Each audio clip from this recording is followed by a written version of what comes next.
Om Swastiastu. Pemirsa, selamat berjumpa dalam acara perbincangan kita, dan kita sekarang berada di rumah salah satu tokoh pencatat sejarah sebetulnya di Provinsi Bali, Bapak Wid Minarko di kawasan Sadeng, Badung. Kenapa kita berbincang dengan beliau? Karena kita tahu persis beliau adalah mantan wartawan senior yang ada di Bali. Kemudian beliau adalah juga tokoh aktivis pergerakan dari masa Bung Karno dulu, presiden kita. Kemudian catatan-catatan sejarahnya juga banyak sekali, sebagai aktivis GMNI, juga sebagai anggota DPR RI, gotong royong mungkin pada saat itu namanya. Dan kita bicara soal bulan Bung Karno. Kita ingin tahu seperti apa catatan Bung Karno yang ada di Bali, yang dari ingatan beliau, kemudian bagaimana relevansinya dengan masa-masa kekinian. Nah, berkaitan dengan bulan Bung Karno itulah kita akan berbicara dengan beliau. Om Swastiastu, Assalamualaikum Pak Wid. Waalaikumsalam. Ya, gimana kabar, sehat Pak Wid ya? Baik. Luar biasa ya. Alhamdulillah. Umur berapa sekarang Pak? Kayaknya sudah ini ya, pensiun dari Bali Pos ini. April yang lalu usia saya 78 tahun. Ya, walaupun pensiun tapi kayaknya saya lihat sering menulis juga di Facebook catatan-catatan sejarah itu ya. Iya, sampai sekarang saya memang mengisi hari tua ini menulis ya. Terutama ya kalau ditanya sehari-hari saya, sebagian besar itu saya kan melihat, membaca Facebook dan WA. Itu kegiatan paling banyak sehari-hari itu. Ya, apa tujuannya tuh Pak melihat-lihat itu? Saya mencari informasi. Jadi selalu saya ingin informasi ya tanah air, tidak hanya yang muluk-muluk tanah air saja, tapi informasi teman-teman itu kegiatannya apa sekarang itu. Oh, jadi monitor semua Pak ya teman-teman? Saya monitor ini, si A sekarang apa kegiatannya gitu. Saya ikuti lewat Facebook terutama dan lewat WA. Dan selain memonitor, Pak Wid juga saya lihat menulis rutin itu. Dan kalau kita lihat di untayan-untayan Facebooknya itu lengkap sekali, detail itu. Ingatannya Pak Wid luar biasa itu. Apa yang kuncinya tuh Pak ya? Ya, saya tidak tahu kuncinya apa ya. Tapi yang jelas saya merasakan memiliki ingatan yang mungkin lebih daripada yang lain ya. Tapi ingatan ini masih harus dilengkapi, disinergikan dengan catatan. Karena itu catatan di perpustakaan ini sangat penting buat saya. Jadi ingatan saya sinergikan dengan catatan-catatan saya. Misalnya foto gitu ya, beberapa foto. Itu selalu dibaliknya saya berikan tanggal kapan foto ini dibuat.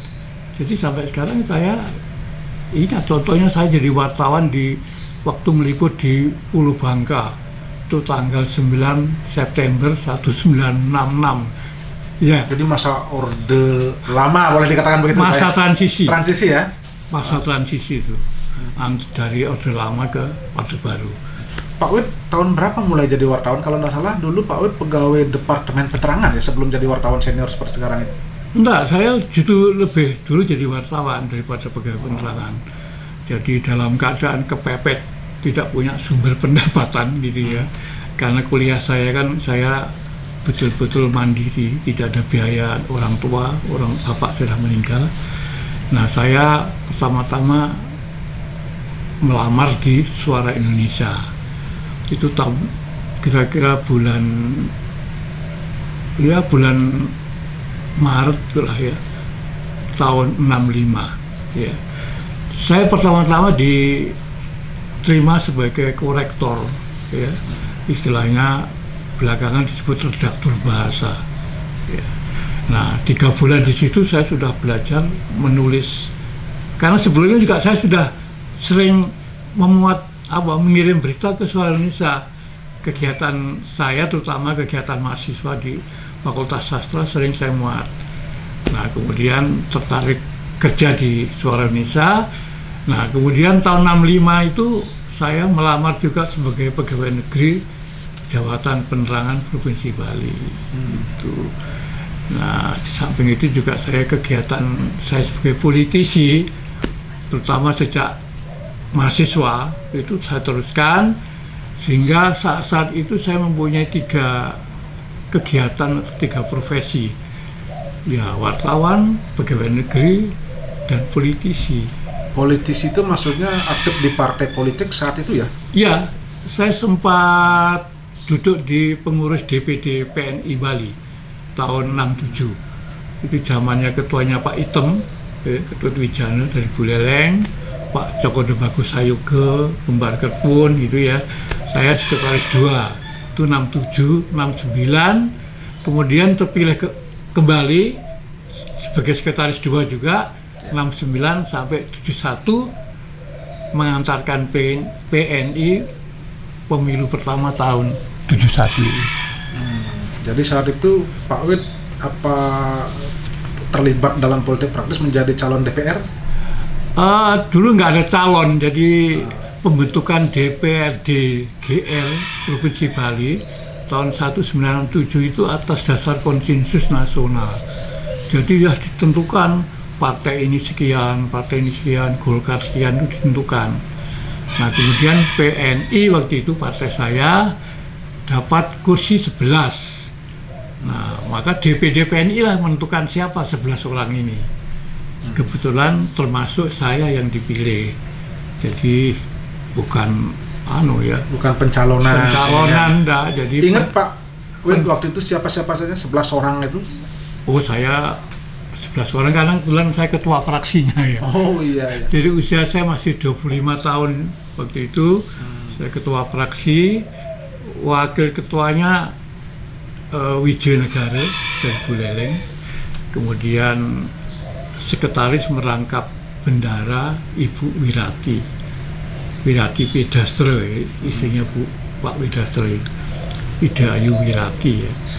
Kemudian dari Jembrana Ketut Swelem, dari Tabanan Putra Samsikerte, dari Karangasem Ngatan Kuta Negara, dari Bangli Bapak Gina Hatnyana, dari Kelungkung Ide Bagus Putu Windia, dari Gianyar I Gusti Agung Yatnya. Nah dari Badung ini ada 2, Suprapto dan Sile Atnyana. Wah luar biasa. Ada 11 orang. Masih hafal ya orang-orang itu, dan orang tokoh-tokoh itu sekarang ada yang masih ini? Yang saya belum tahu kabarnya itu adalah Pak Yatnya dari Gianyar dan Putra Samsikerte dari Tabanan. Selebihnya sudah meninggal. Berarti Pak Wid satu-satunya mungkin yang masih, kalau di luar 2 informasi tadi itu ya? Ya, saya masih sebagai pencatat sejarah ini Pak Wid. Sebagai pengurus DPD PNI juga meninggal. Itu PNI itu menjadi cikal bakalnya PDI yang sekarang ya? Jadi tahun 73 kan ada kebijakan pemerintah Soeharto fusi. Nah, PNI dimasukkan menjadi dari kelompok nasionalis ya. Di situ ada PNI, Partai Katolik, Parkindo dan IPKI. Gitu. Jadi itu menjadi partai PDI. Nah, belum PEL ya. Waktu itu Pak Wid ikut di PDI itu atau enggak pensiun? Nah, justru saya sejak 71 berhenti jadi anggota DPRD, dan juga masa jabatan di pengurus DPD PNI sudah habis. Sejak itulah saya memilih independen. Artinya tidak aktif terlibat politik praktis lagi ya? Sebab saya lebih fokus ke wartawan, dan kalau bisa wartawan, menurut saya itu wartawan yang bisa berkualitas itu kalau sikapnya independen. Gitu. Saya sejak itulah ini sampai sekarang saya tidak ikut partai politik. Saat itu Pak Wid memilih di koran Bali Pos, cikal bakal Bali Pos itu ya? Nah, cikal bakal Bali Pos waktu itu tahun 65 itu namanya Suara Indonesia. Ya. Tapi kemudian ada perkembangan, ada ketentuan pemerintah yang mengharuskan tiap koran itu berafiliasi pada partai politik atau pemerintah. Kebetulan Suara Indonesia yang terbit di Bali ini memilih PNI. Nah, namanya berubah menyesuaikan kebijakan partai. Jadi pernah menjadi Suluh Indonesia sebentar, kemudian Suluh Marhen. Nah, setelah ketentuan pemerintah dicabut, maka suara kemaunya kembali Suara Indonesia, tetapi tidak bisa karena sudah ada koran lain yang bernama Suara Indonesia di daerah lain. Akhirnya memilih Bali Pos tahun 1971. Wah, luar biasa. Dan disitulah Pak Wid mengabdi ya. Dan berhenti di Depen. Setelah tadi saya bilang ada 3 kegiatan itu, saya pilih. Kalau ketiganya saya ikuti, saya nggak akan berkembang semua. Nah, saya pilih 1. Pertama kali yang saya tinggalkan adalah pegawai negerinya. Saya 69 mengajukan permohonan berhenti. Tahun 70 bulan Februari ada SK dari Menteri Penerangan, saya diberhentikan dengan hormat atas permohonan sendiri. Nah, tinggal 1 nunggu 71 karena saya kebetulan waktu itu kan masih anggota DPRD. Nah, jadi setelah 71 itulah, setelah pemilu 71 itulah saya berhenti jadi politisi. Saya fokus sebagai wartawan. Baik, luar biasa. Jadi itu perjalanan Pak Wid ya. Dan saya lihat dari catatan-catatan di situ, Pak Wid mencatat betul bagaimana proses perjuangan bangsa ini khususnya di Bali berkaitan dari PNI kemudian menjadi partai-partai itu, dan PNI kala itu kan dididik dengan Bung Karno, dan saya lihat Pak Wid ini pengagum berat Bung Karno ini. Apa sebabnya Pak Wid? Pertama kali itu ya bukan pengagum ya pengagum boleh ya, tapi yang saya kagumi kan tidak hanya Bung Karno sebenarnya. Ya, banyak tokoh lain saya kagumi. Saya pernah mengagumi misalnya Haji Agus Salim misalnya gitu ya. Tapi untuk Bung Karno itu mempunyai catatan khusus. Jadi karena kegiatan saya dan karena pekerjaan saya berkesempatan untuk membaca buku-buku tentang Bung Karno. Ya, Bung Karno termasuk tentang Pancasila. Ya, tadi saya katakan saya aktivis di mahasiswa. Saya juga merasa diri masih harus mengisi diri. Nah, saya banyak membaca dan saya mendapatkan bacaan itu dari 2 jalur. Pertama dari GMNI. Jadi sebagai aktivis GMNI saya sering mendapat kiriman buku dari Jakarta. Itu mungkin Pak Ruslan Abdul Ghani lah waktu itu yang mengirim ya.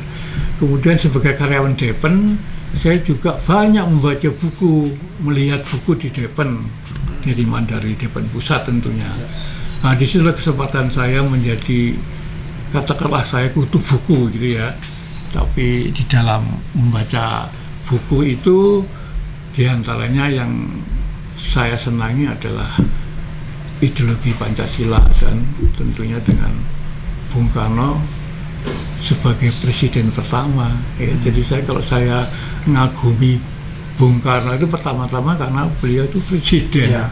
Dari catatan yang Pak Wid lihat dan ingat, apa sebetulnya yang bisa disimak atau yang menarik ketika Bung Karno sering ke Bali? Bahkan kita tahu persis kan beliau adalah keturunan dari Bali, salah satunya ibunya dari Bali. Apa yang Pak Wid lihat ya dari sosok Bung Karno? Sebenarnya begini, hubungan saya dengan Bung Karno kan secara fisik boleh dikatakan tidak ada ya. Anak-anak Bung Karno saya tidak kenal, ya, keluarganya tidak kenal. Tapi hubungan saya dengan Bung Karno itu semata-mata karena lewat buku itu, gagasannya, pemikirannya, keperjuangannya kan gitu ya. Jadi saya anggap Bung Karno datang ke Bali itu rutin, tapi saya lihat memang ada hubungan emosional dengan masyarakat Bali, oleh karena memang ibunya kan Ibu Dayurai ya, dari Buleleng. Jadi ada hubungan emosional. Tapi lebih dari itu, Bung Karno adalah seorang negarawan ya. Jadi kalau dia itu melihat persoalan bangsa ini tidak menganak emaskan daerah tertentu, semua menjadi dasar pertimbangannya. Walaupun dia atau ibunya adalah dari Bali, tapi Bali ya sama dengan provinsi lainnya. Jadi kesan saya memang begitu. Ya. Betul-betul dia itu seorang negarawan. Ya. Ya. Kalau dari catatan-catatan yang Pak Wid lihat itu, selama ke Bali mungkin dulu jadi wartawan yang independen, kemudian apa yang Pak Wid pernah catat dari kunjungan-kunjungan Bung Karno ke Bali dia? Begini, ya rutin aja saya, karena waktu itu wartawan kan banyak ya, jadi saya tidak fokus itu. Tapi satu hal yang menarik itu ada waktu saya mahasiswa, tahun-tahun pertama, saya angkatan 62 ya di Fakultas Sastra ya, itu saya termasuk yang dipilih menjadi pasukan Bhinneka Tunggal Ika. Itu pasukan yang berperan bertugas sebagai pagar ayu ya, menjemput Presiden Soeharto di lapangan terbang Tuban. Namanya bukan Ngurah Rai, itu masih lapangan terbang Tuban. Kami berbaris menyambut Bung Karno datang, dan juga beberapa tamu agung. Kalau datang kami juga ikut menyambut. Jadi saat itu dapat salaman dengan Bung Karno gitu ya. Terus berdialog sepintas dengan Bung Karno, itu sudah kenangan yang tidak mungkin saya lupakan. Itu apa yang didialogkan saat itu, Pak? Kalau kan sepintas selalu basa-basi barangkali dengan teman saya yang kebetulan berpakaian Jawa, itu Sujiwo, pakaian Jawa Solo ya, sama Mariah ya. Nah itu saya dengar beliau tanya, ini benar ini orang Solo ini, gitu. Karena pakaian Solo ya dianggap orang Solo ya, betul karena kebetulan Sujiwo memang asal Solo.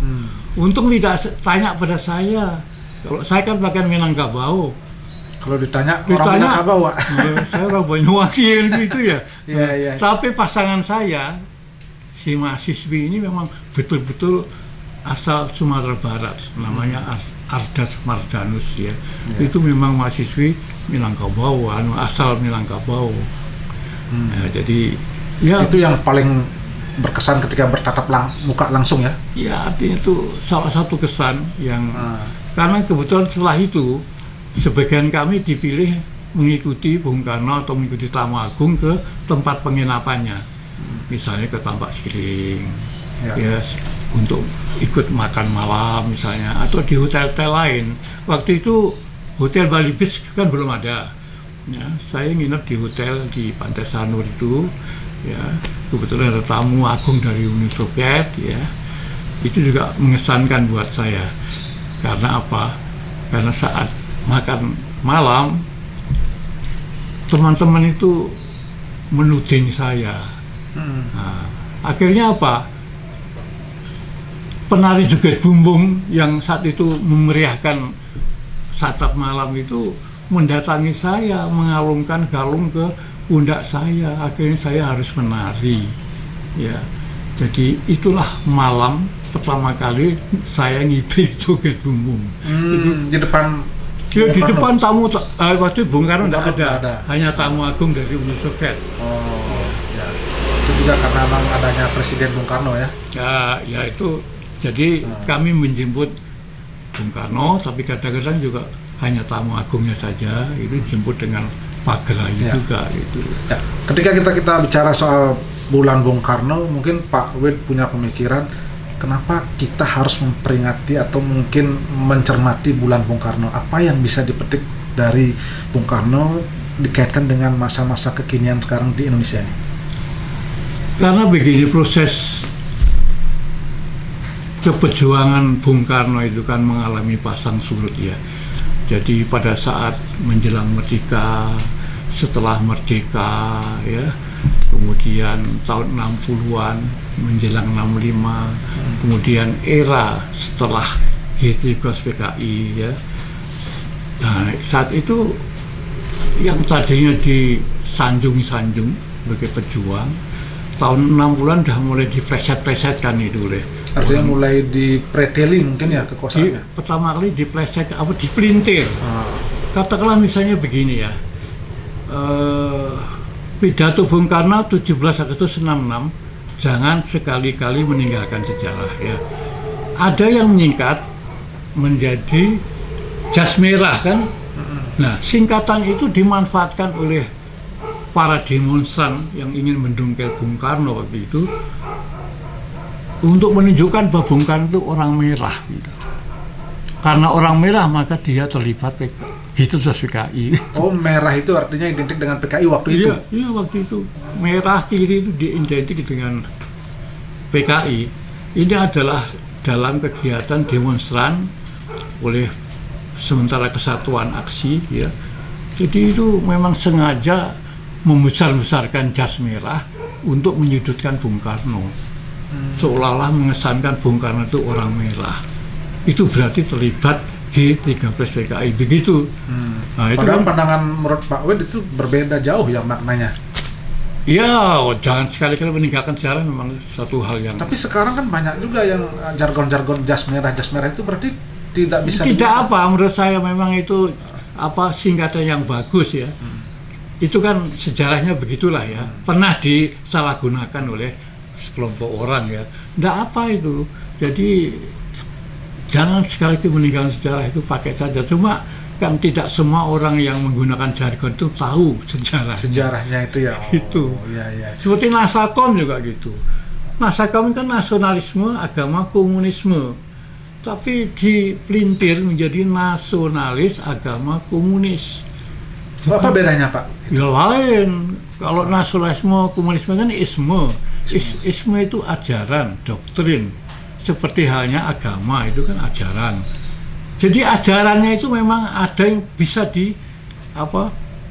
disinergikan. Ya tidak semua, tapi ada bagian isme itu bisa disinergikan. Tidak semua ya. Kemudian ini juga berangkat zaman tahun 26 ya. 1926 juga Bung Karno ingin mempersatukan nasionalisme, Islamisme, Marxisme. Jadi ismenya, bukan Marxisnya, bukan komunisnya. Nah, karena ada yang melintir gitu, PKI memanfaatkan situasi itu. Seolah-olah di dalam Nasakom itu adalah haknya PKI. Artinya diakui dan memang terlibat langsung, artinya dalam padahal itu komunisme, artinya tidak hanya PKI yang menganut komunisme. Katakanlah misalnya waktu itu partai Tan Malaka itu, yang Murba kan sedikit dekat dengan kiri, kekuatan kiri. Itu bukan berhak juga mengaku diri sebagai unsur Nasionalisme misalnya itu tidak hanya PNI, ada IPKI yang mempunyai semangat kebangsaan. Jadi isme itu artinya semacam ajaran ya, doktrin. Jadi doktrin itu tidak bisa dihapus. Doktrin itu bisa dipungut mana yang penting ya untuk dimanfaatkan. Marxisme itu bahkan dipakai oleh Bung Karno sebagai pisau analisis ya, untuk membedah persoalan-persoalan bangsa Indonesia tahun-tahun itu. Kalau kondisi di Bali sendiri dikaitkan dengan proses kala itu, di mana Bung Karno di sini mungkin katanya basisnya banyak sekali PNI dan sebagainya. Bagaimana catatan Pak Widya? Iya, karena Bung Karno itu adalah pendiri PNI juga tahun 2007 ya, yang asasnya Marxisme, maka otomatis partai PNI yang asasnya juga Marxisme, maka menjadikan Bung Karno itu adalah tokohnya ya, karena pendirinya. Bahkan tahun 66 itu sudah, setelah PKI itu sering sekali kalau setiap tahun kami apel memperingati Marxisme itu di Jalan Banteng, di gedung Panti Marxis itu misalnya. Jadi otomatis PKI sudah tidak ada kan setelah 65 ya, terutama 65. Kalau sebelum 65 memang PKI PNI itu perang ya, musuh bebuyutan siang malam itu ya. Siang malam. Tapi setelah 65 PKI tidak ada. Tapi orang Bali misalnya itu kan otomatis kan pilihannya kan PNI atau mungkin IPKI sebagian ya. Kan tidak semua milih partai agama ya, Katolik, NU kan tidak mungkin. Jadi memang PNI menjadi besar waktu itu setelah PKI, sehingga banyak sekali lembaga-lembaga, gedung-gedung yang menggunakan nama Marhen. Ya, ada Taman Kanak-kanak Marhen di Kaliungu, gedung Panti Marhenis di Kesiman, ada Koperasi Marhen di Sanglah gitu ya. Iya. Ada Universitas Marhen gitu ya. Tahun 63 Berarti pengaruhnya Marhenisme Bung Karno itu sangat lekat di Bali, Pak ya. sangat besar. Sangat besar. Nah, Iya. mungkin selain juga tadi karena kedekatan emosional antara Bung Karno dengan Bali sendiri. Iya. Nah, kalau dikaitkan dengan kondisi kekinian, Pak, ternyata kan banyak sekali ajaran-ajaran Bung Karno yang bisa dilakukan dan diterapkan oleh generasi muda, termasuk kita di Bali. Dengan kebinekaan itu dan keberagaman itu, apa yang Pak Wid bisa petik ya dan bisa cermati ke depannya nih? Saya kira ajaran Bung Karno yang umum aja ya. Ajaran Bung Karno yang pertama itu kan persatuan dan kerukunan nasional. Itu dirintis sejak dia masih muda, sejak mahasiswa ya. Katakanlah apa namanya tahun-tahun 20-an gitu ya. Kemerdekaan ya. Iya, jauh sebelum merdeka itu ada partai-partai kebangsaan itu kemudian difusikan ya, menjadi Perhimpunan Kebangsaan Indonesia. Itu artinya semangat kerukunan. Tadi saya katakan ada dia ingin mempersatukan, memetik sebagian dari nasionalisme, Islamisme dan Marxisme. Itu maksudnya kan itu persatuan ya. Nah, kemudian yang belakangan kan berdikari gitu ya. Kalau tidak salah berdikari itu tahun 64 ya.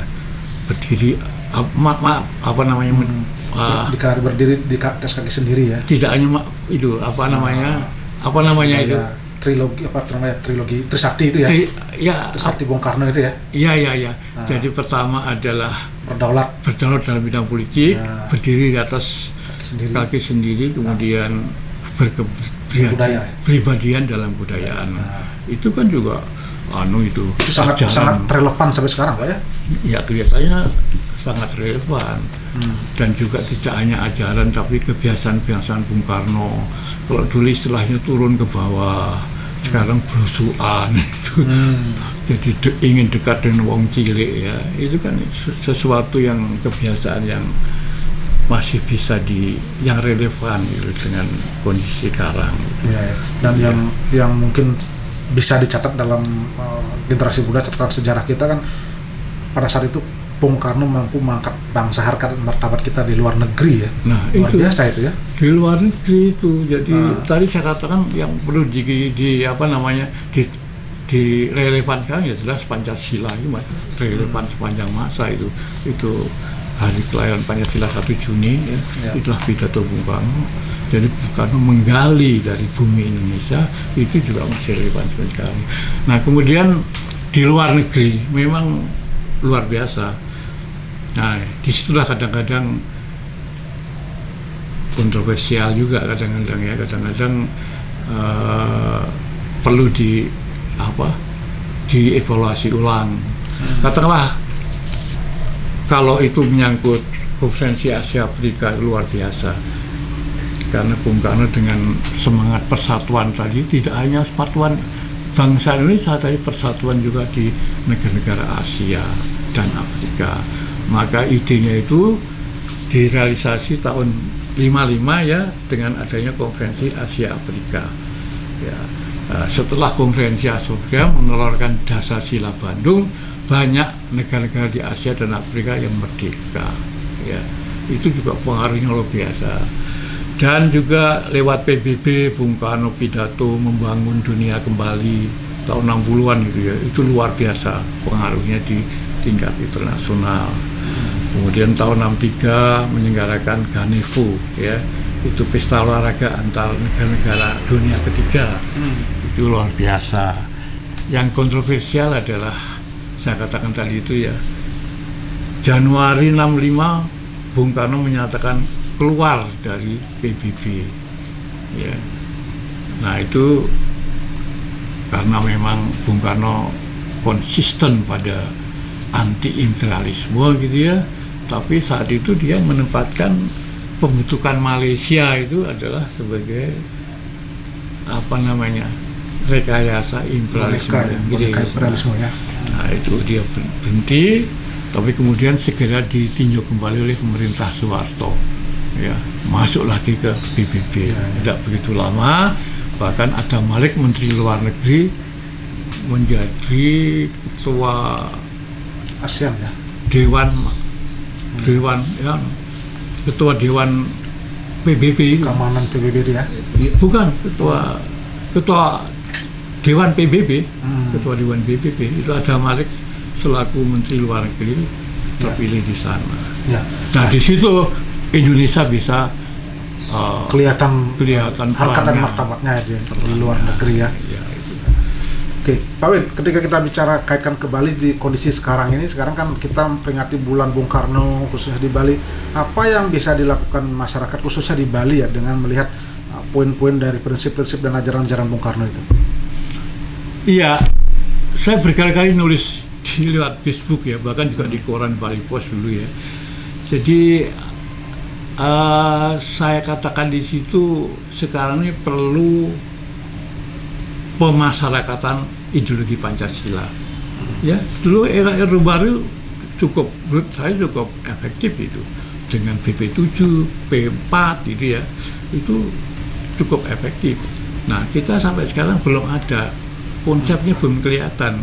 Walaupun sudah ada BPIP ya, Badan Pembinaan Ideologi Pancasila ya, tapi kok kelihatannya belum ada. Jadi saya kira sekarang ini yang penting itu adalah bikin konsep yang menyeluruh tentang pemasyarakatan Pancasila ya. Jadi lewat apa? Menurut saya lewat lembaga-lembaga itu ya, pendidikan, jalur pendidikan P4 kayak dulu itu ya. Tidak harus itu, terutama lewat pendidikan formal. Coba sekarang ikuti pelajaran sejarah di sekolah-sekolah. Saya kira ya nggak tahu lah bagaimana sistemnya kok anak-anak tidak mengenal tokoh-tokoh zaman dulu ya, misalnya begitu, pemikirannya gimana tokoh-tokoh zaman dulu gitu ya. Jadi pendidikan formal, kemudian non formal dan juga informal, artinya orang tua dengan anak-anak itu juga harus bisa mendidik tentang Pancasila itu ya, memberikan bahan-bahan materi kepada anak-anaknya. Sekarang kan enggak. Nah ini yang saya anggap paling mendesak ya, yang harus dilakukan oleh pemerintah, membuat satu pola konsep pendidikan Pancasila yang menyeluruh dan bergema sampai di perdesaan. Nah, kalau dikaitkan dengan kondisi Bali sekarang ini Pak, kita tahu persis kan orang sangat mengidolakan sekarang Bung Karno, ajaran-ajarannya ternyata memang sangat relevan, terutama menjaga persatuan dan kesatuan itu. Kemudian bagaimana nilai-nilai Pancasila itu bisa diterapkan dalam kondisi yang sekarang mungkin banyak orang mulai berpikir ada semacam gejala-gejala disintegrasi, orang mulai agak berani melawan sebagainya. Apa Pak Wid yang bisa petik dari situ ya?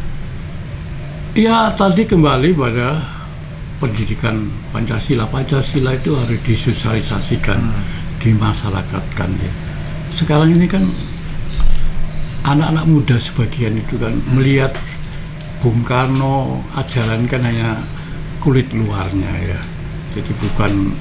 Jadi misalnya katakanlah sekarang ada generasi muda yang mengadakan kegiatan tentang pengidolakan Bung Karno, itu kadang-kadang motivasinya apa kan macam-macam ya. Mungkin karena orang tua bisa juga ya, mungkin juga karena pacar ikut-ikut kan gitu ya. Tapi yang termotivasi karena memang dia belajar tentang latar belakang pemikiran Bung Karno sejak awal, itu kan jarang. Karena apa? Karena pendidikan itu tidak ada, pendidikan Pancasila. Artinya itu memang sistem pendidikan kita perlu diubah sebetulnya ya? Iya, sebenarnya disempurnakan aja lah. Saya nggak tahu sistem yang sekarang bagaimana, tapi berilah porsi kepada pelajaran sejarah ya, itu lebih banyak lagi lah sejarah ya. Sejarah, tapi juga tidak cukup di lembaga pendidikan formal, lembaga pendidikan non formal juga bisa. Misalnya kalau meniru apa yang dilakukan oleh era Orde Baru ya, lewat pembentukan BP7 ya, kemudian P4 ya, semacam itulah non formal di luar sekolah.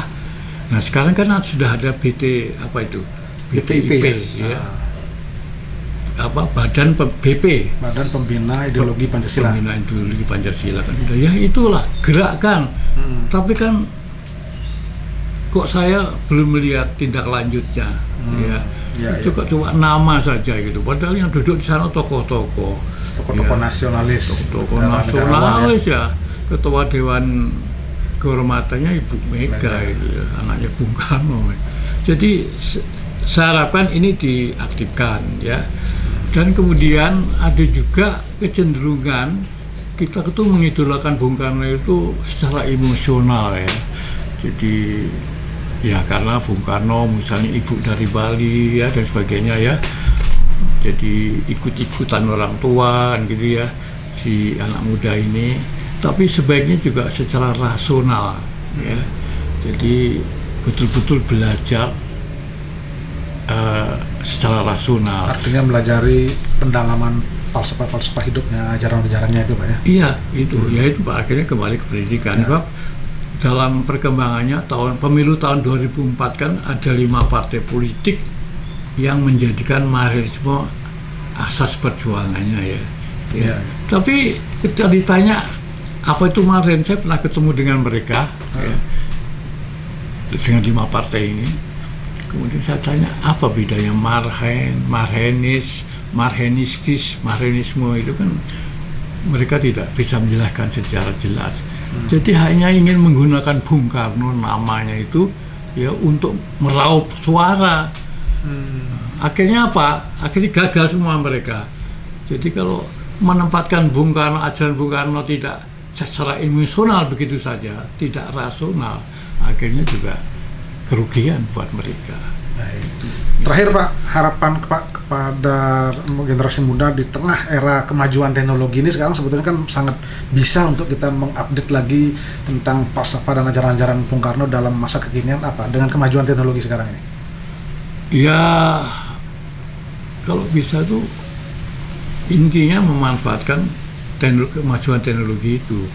Tapi untuk bisa anak-anak muda memanfaatkan itu, bagaimana? Itu untuk orang tua dan pemerintah ya. Jadi kalau dikatakan misalnya anak muda sekarang tidak gemar membaca, tidak seluruhnya benar itu. Mereka gemar membaca, tapi gemar membaca apa? Itu loh, itu yang menjadi persoalan. Gemar membaca Facebook, gemar membaca WA, gemar membaca Instagram ya. Itu kan gairah yang perlu disalurkan. Cuma mungkin konten atau materinya yang perlu diubah ya. Sekarang membaca apa? Nah ini diarahkan. Apanya ini tanggung jawab orang tua dan tanggung jawab pemerintah. Ya, jadi gairah itu tetap ada, ya. Cuma diarahkan membaca apa. Kemudian katakan di sekolah-sekolah perlu ada penugasan membaca ini, baca buku ini ya, supaya nanti kemudian evaluasi ya. Itu sampai di mana kemampuan anak itu. Tapi kadang-kadang kan ada tugas gitu yang ngerjakan di rumah orang tuanya gitu. Ya, baik. Ya itu hal-hal begitu perlu dibenahi lah.